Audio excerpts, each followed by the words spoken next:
All right, stop what you're doing for a second, because what I'm about to tell you contradicts almost everything you've been told by your doctor, by the internet, and honestly, probably by the culture you grew up in. If you are a man over 40, maybe over 50, and you've been holding back, slowing down, or simply not making ejaculation a regular, intentional part of your health routine, you are, right now, working against your own biology. I know how that sounds. Trust me. I've had this conversation hundreds of times in clinical settings, and the reaction is always the same. A pause, a slight shift in the chair, and then curiosity. Because here's the thing. Men are taught from a very young age that restraint is strength, that less is more, that the body should be conserved. And look, in many areas of life, that's wisdom. But when it comes to the male reproductive and hormonal system after the age of 40, that belief is quietly, systematically destroying your health, and most men have no idea. My name is Dr. Sarah Whitman, and I'm a board-certified urologist with over a decade of clinical practice focused on men's health, hormonal aging, and sexual medicine. I've worked with thousands of men, professional athletes, executives, retirees, guys in their 40s who feel like they're 70, and guys in their 60s who feel better than they did at 35. And the single most underrated, most overlooked, most misunderstood tool in men's health is ejaculation frequency. Now, before you click away thinking this is some kind of clickbait, stay with me. Because what I'm going to walk you through today is the actual science, the biological mechanism, the real reason this matters more as you age, not less, and the simple, completely natural protocol that men can start today. No prescriptions, no injections, no extreme biohacks that works with your body's existing systems to restore energy, clarity, circulation, and hormonal balance. By the end of this video, you're going to understand something that most urologists never take the time to explain, and you're going to wonder why no one told you this sooner. So let's start at the beginning, and I mean the actual biological beginning. There's a molecule, a signaling molecule that most men have never heard of, but that governs almost every system in the male body that you care about. It's called prostaglandin E1, and it is, in many ways, the traffic controller of male sexual and vascular health. Think of your body as a city, a massive, complex city with roads, bridges, tunnels, factories, and power plants. Prostaglandins and the broader system they're part of are the traffic control system. They regulate blood flow, they signal inflammation or its absence, they tell smooth muscle tissue when to relax and when to contract. They communicate between organs, glands, and the nervous system. Now, when you're young, let's say in your 20s, this traffic system is humming. Every signal gets through. Every road is clear. Blood flows freely. Muscle tissue responds quickly. Hormone production is robust. Recovery is fast. You feel it in your energy. You feel it in your drive. You feel it in the way your body just works. But here's what happens after 40. The traffic starts to back up. Not all at once, gradually. A slowdown here, a blocked signal there. What researchers have identified is that as men age, there's a measurable decline in the efficiency of the prostaglandin signaling pathway, particularly as it relates to smooth muscle relaxation in penile tissue, pelvic floor circulation, and testicular function. At the same time, something else is happening. Chronic low-grade inflammation, what scientists now call inflammaging, starts to clog the system further. Blood vessels become slightly less responsive. Nitric oxide production, the molecule that opens up blood vessels, starts to decline, and the tissues that depend on regular, rich, oxygenated blood flow begin to atrophy. Let me make that real for you. This is why, after 40, men notice slower arousal, less firm erections, or erections that require more stimulation, reduced ejaculatory force, lower semen volume, a kind of foggy, low-energy feeling that's hard to explain, reduced confidence that seems tied to something physical, not psychological, and in some cases, a general sense of something is off, even when blood tests come back normal. These are not random symptoms. They are connected. They are downstream effects of a system that is slowly losing its signaling efficiency. And here's what almost no one tells you. Regular ejaculation is one of the most powerful ways to keep this system active. Because ejaculation isn't just a pleasure response, it is a full body physiological event. It triggers prostaglandin release. It drives blood flow through the pelvic and reproductive tissues. It stimulates testicular activity. It clears prostatic fluid, reducing the accumulation of cellular debris that contributes to prostate inflammation. It triggers the release of oxytocin, dopamine, and a cascade of hormones that have downstream effects on sleep, mood, and energy. In other words, ejaculation is a maintenance cycle for the male body, and when you stop running it regularly, especially as you age, the system begins to degrade faster. This is not commonly taught.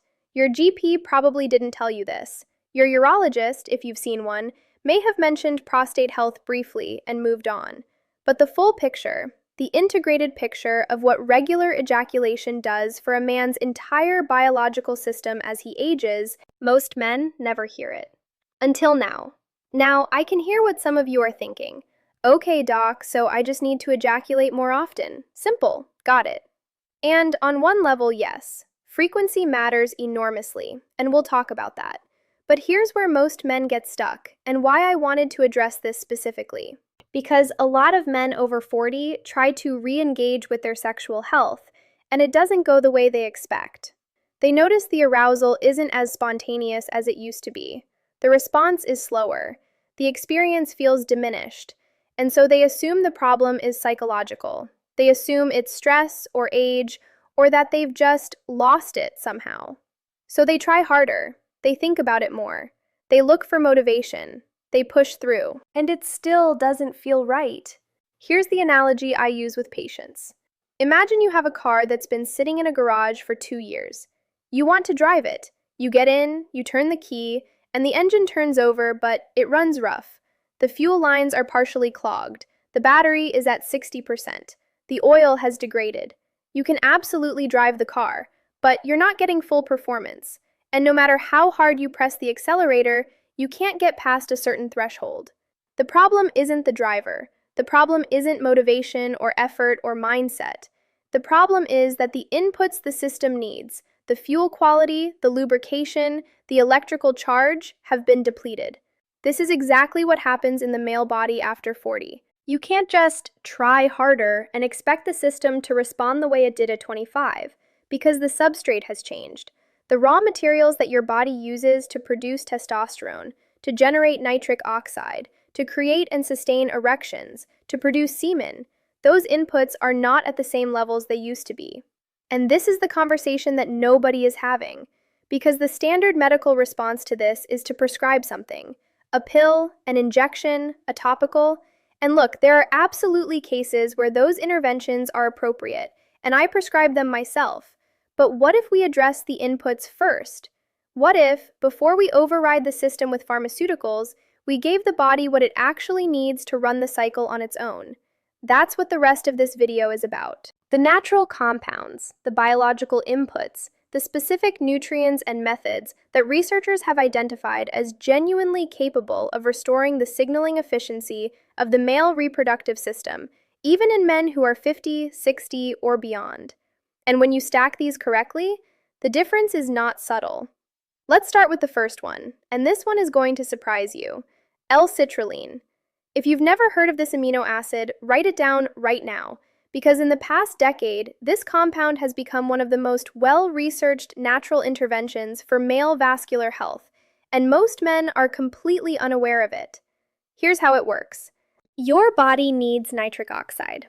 We talked about nitric oxide earlier. It's the molecule that signals smooth muscle tissue to relax, which allows blood vessels to dilate, which allows blood to flow into penile tissue during arousal. Without sufficient nitric oxide, the vascular response is sluggish. The pathway is there, the wiring exists, but the signal is weak. Now, you might have heard of L-Arginine. It's been popular in supplements for years as a nitric oxide booster.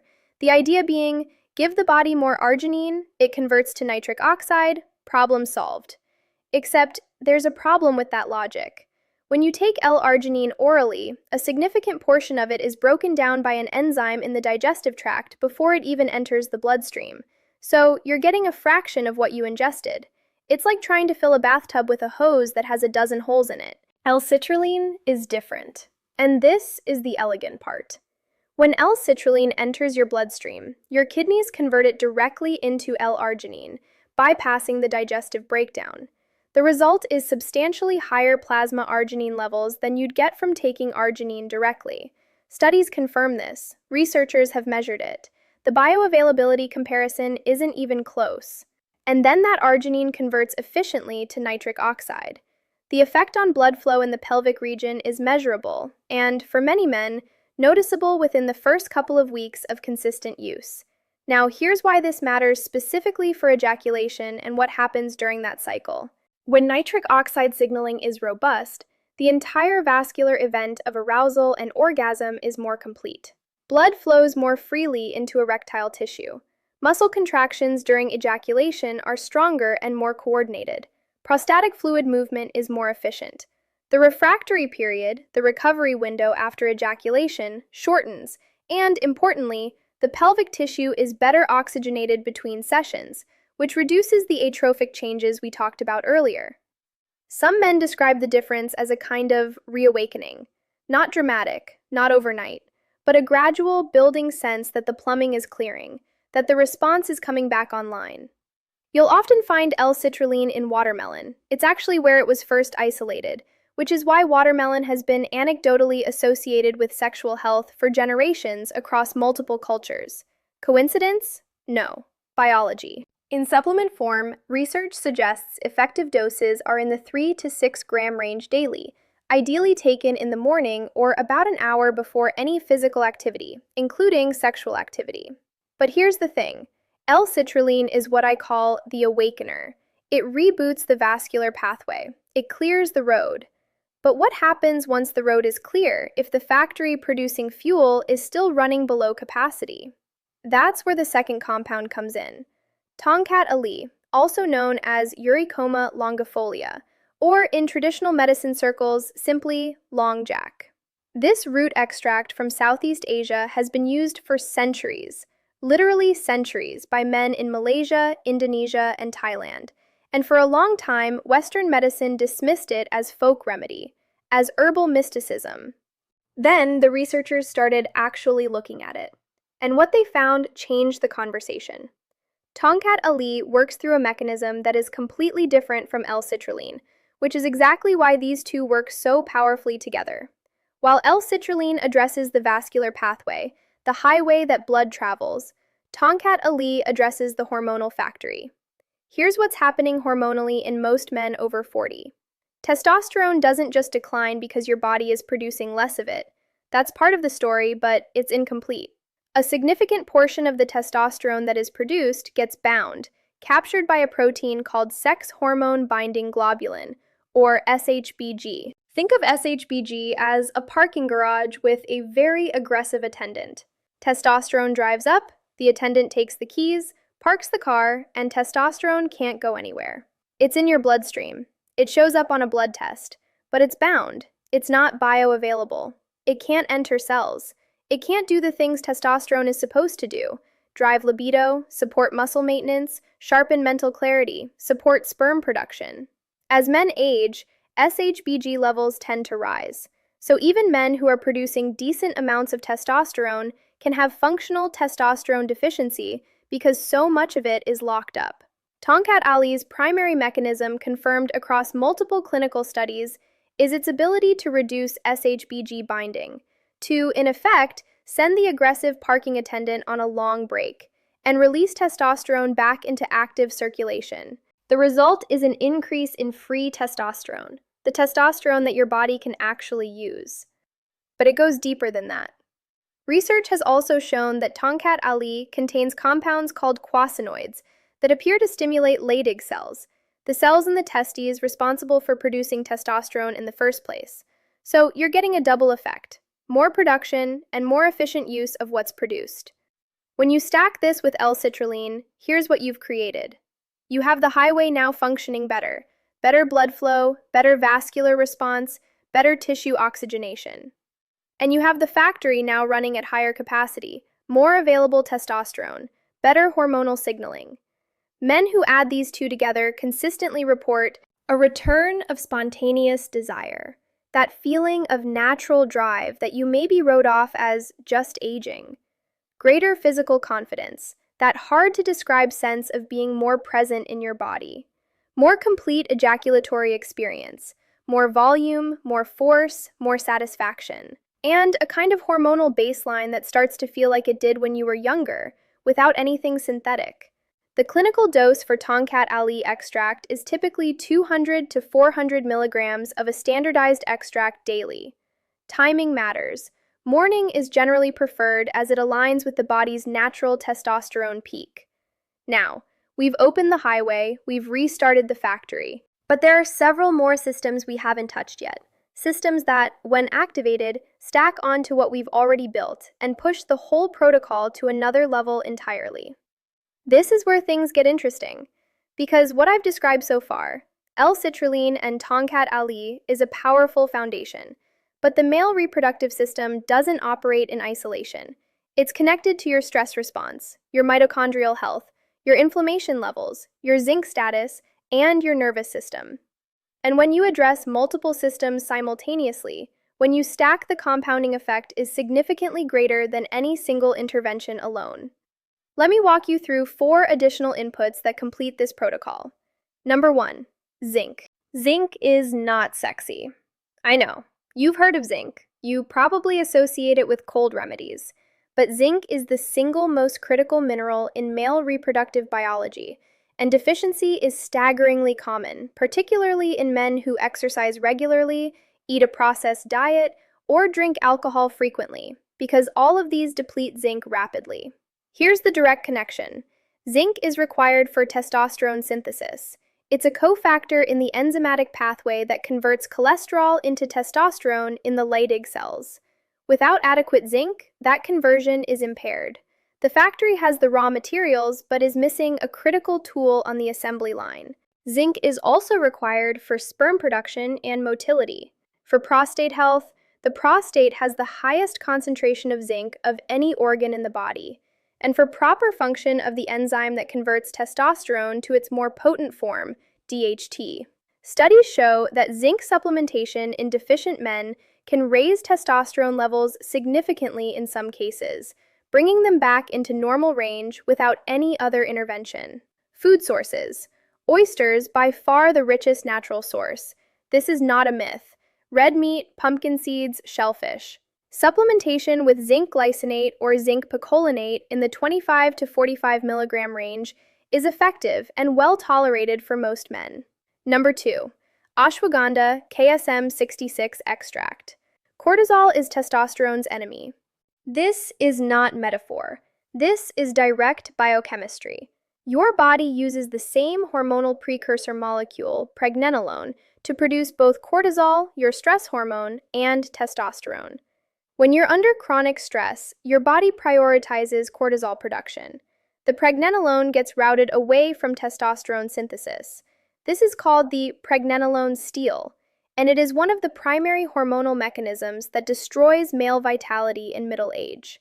Men who are chronically stressed, and let's be honest, most men over 40 are operating under significant pressure, are essentially stealing from their testosterone to pay the cortisol bill. Ashwagandha, specifically the KSM 66 full-spectrum root extract, is one of the most well-researched adaptogens in the world. Clinical trials have shown it significantly reduces serum cortisol levels, reduces perceived stress, and in multiple studies produced meaningful increases in testosterone and improvements in sexual function and satisfaction in men.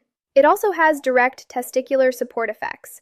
Some research suggests it protects Leydig cells from oxidative stress, which is a factor in age-related testicular decline. Effective dose: 300 to 600 milligrams of KSM 66 extract daily, best taken in the evening as it also supports sleep quality, and deep sleep is when the majority of testosterone production occurs. Which brings me to a point I want to underscore. If you are not sleeping 7 to 8 hours of quality sleep, not just any sleep, but deep, restorative sleep, you are suppressing your own testosterone by up to 15% daily.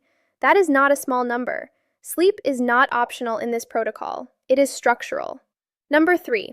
Pine bark extract, pycnogenol. This one is less well known, and it's genuinely one of the most exciting compounds in male vascular health research. Pine bark extract, specifically the French maritime pine bark standardized extract, known commercially as pycnogenol, is a potent antioxidant with a specific mechanism that directly supports nitric oxide production. Here's how it stacks with L-Citrulline. L-Citrulline provides the substrate for nitric oxide synthesis. It increases the availability of arginine, which the enzyme eNOS converts into nitric oxide. Pine bark extract activates that enzyme eNOS more efficiently. It also protects nitric oxide from being destroyed by free radicals before it can do its job. So you have more substrate, and the factory that processes the substrate is running better, and the product is better protected in transit. Clinical research, including several randomized trials, has shown that the combination of L-citrulline and pine bark extract produces significantly better improvements in erectile function than either compound alone. The synergy here is real. This isn't stack for the sake of stacking. This is complementary mechanisms converging on the same outcome. Typical dose: 100 to 200 milligrams of standardized pine bark extract daily. Number 4. Vitamin D3 plus K2. I want to close this section with a deficiency that is almost universal in modern men and that has direct, documented effects on testosterone levels. Vitamin D3. Vitamin D is technically a hormone, not a vitamin, and it acts on receptors throughout the body, including in the testes, where research has confirmed its role in testosterone production. Studies consistently find that men with higher vitamin D levels have significantly higher testosterone levels, and multiple clinical trials supplementing vitamin D in deficient men have shown testosterone increases as a result. The challenge? Most men living in temperate climates, working indoors, are chronically deficient. Sun exposure, the body's primary source, is simply insufficient for the majority of the year in most places. D3 should always be paired with K2, specifically MK7 form, which ensures that the calcium metabolism D3 promotes goes to bones and doesn't accumulate in arterial walls. Typical effective dose: 3,000 to 5,000 IU of D3 with 100 to 200 micrograms of K2 MK7, taken with a meal containing fat for optimal absorption. Now, you have 6 inputs: L-citrulline, Tongkat Ali, zinc, ashwagandha, pine bark extract, vitamin D3 plus K2, each working through a different pathway, each stacking on the others. Vascular signaling, hormonal production, free testosterone availability, cortisol suppression, nitric oxide protection, foundational mineral and hormone status. You have now addressed the core system: the factory, the protector, the amplifier, the stress pathway, and the foundation. The question is, how do you actually use this? What does the protocol look like in practice? Let me give you the practical reality, because a protocol that's theoretically excellent but practically unsustainable is useless. Here's how I recommend structuring this. Morning upon waking or with breakfast. L-citrulline, 3 to 4 grams, can be mixed into water. Slightly tart flavor, no strong taste. Tongkat Ali extract, 200 to 400 milligrams. Zinc, 25 to 30 milligrams, take with food to avoid nausea on an empty stomach. Pine bark extract, 100 to 200 milligrams. Vitamin D3 plus K2, with your fattiest meal of the day for absorption. Evening 1 to 2 hours before bed. Ashwagandha KSM 66, 300 to 600 milligrams. That's it. That's the full daily protocol. It takes less time than brushing your teeth to execute. Now, let me address timing of ejaculation itself, because frequency genuinely matters, and the research on this is more nuanced than people expect. The research on prostate health suggests that men who ejaculate more frequently have measurably lower rates of prostate cancer. This has been replicated across multiple large studies. But beyond cancer risk, the functional benefit for most men is the maintenance of tissue health, vascular responsiveness, and hormonal signaling that we've discussed. For men over 40, the general guidance from the research is 3 to 4 times per week as a target range. This maintains the maintenance cycle without overtaxing the system. For men who haven't been sexually active in some time, starting with 2 times per week and building from there is perfectly appropriate. The quality of the ejaculatory experience matters too. Arousal that is full and unhurried, where the entire vascular and neurological system is engaged, is more beneficial than rapid or joyless release. The body responds to the full event. Now, I want to address something men ask me about frequently. How long does it take to notice results? And I want to be completely honest with you here because I have no interest in overpromising. For vascular changes, L-Citrulline and pine bark, some men notice differences in blood flow and sensation within 2 to 3 weeks of consistent use. This isn't universal, but it's common enough that it's a reasonable expectation. Don't stop. The same is true here. Week by week, the vascular system becomes more responsive. The hormonal environment becomes richer. The ejaculatory cycle runs more completely. The tissue stays healthier. And the cumulative effect at month 2, month 3, is something that men consistently describe not just as physical improvement, but as a fundamental shift in how they feel about themselves. I want to close with something that I think is more important than any ingredient I've mentioned. Because most men over 40 have unconsciously accepted a story about themselves. A story that goes something like this. I hear this story in clinical settings all the time. Sometimes explicitly, more often in the subtext, in the resigned shrug, in the way a man says, well, at my age, before finishing a sentence about his health. And I want to tell you, as someone who has seen the biology up close for over 2 decades, that story is not accurate. What you are experiencing is not irreversible decline. It is, in most cases, a reversible deficit, a system that has been undermaintained, undersupplied, and understimulated. A city where the traffic control system is struggling, not because the city is dying, but because it hasn't had the inputs it needs to run properly. Picture yourself 90 days from now. You wake up in the morning and there's no grogginess, not that heavy fog that you've normalized, but that isn't actually normal. You feel rested because you've been sleeping deeply, and your body has been producing testosterone through the night the way it's supposed to. You look in the mirror and there's something there, a kind of quiet confidence that doesn't need a reason, that isn't tied to your bank account or your productivity or whether anyone approved of you today. Just a baseline sense of physical well-being that you maybe haven't felt in years. Your relationship, if you have a partner, has shifted. Not dramatically, not overnight, but gradually there's been a reconnection, a physical ease, an intimacy that felt like it was fading that has come back online. That's it. The body will meet you where you show up. Because here's the final thing I want to leave you with. If this video gave you something useful, something you haven't heard before, I'd ask you to do one thing right now. Drop a comment below telling me your age and what your biggest challenge has been when it comes to your health and vitality. I read every comment, and your question might become the next video. If you want to go deeper on any of these compounds, their dosing, their sourcing, their specific research, I have individual deep dives on most of them in the cards above and the description below. And if you're not subscribed yet and you want to keep getting the kind of real, clinically grounded men's health information that nobody else is giving you, hit subscribe. Because next week, we're going into something that most urologists refuse to talk about. I'll see you in the next video.